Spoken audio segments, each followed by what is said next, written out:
এটা মহারাজের সন্ধ্যাবেলার টিফিন। সয়াবিন ভালো করে ভাপিয়ে 3-4 বার জল ফেলে দিয়ে তারপর এটার সাথে একটু বাটার, গোলমরিচ দিয়ে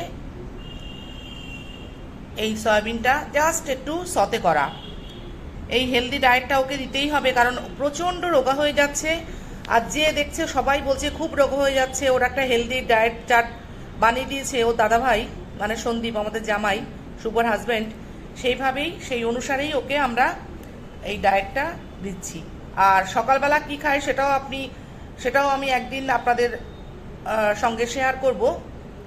এই সন্ধ্যাবেলার এই টিফিন, এই যে সয়াবিন আর একটু ভাপিয়ে ভালো করে জল ফেলে দিয়ে পাল্টিয়ে তারপর অল্প একটু বাটার দিয়ে, গোলমরিচ দিয়ে, এটাকে দেখুন এখানে গোলমরিচও আছে, আর বাটার দিয়ে একটু জাস্ট একটু সতে করা, খুব অল্প, নামে মাত্র।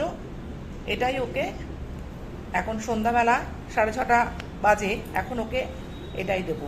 আর রাতে যেমন ভাত খায় সেরকমই খাবে, সেটাই আপনাদের সঙ্গে শেয়ার করলাম। সবার কেমন লাগলো অবশ্যই জানাবেন, আর ভালো লাগলে একটা লাইক, কমেন্ট, শেয়ার কিন্তু অবশ্যই করবেন। কেমন?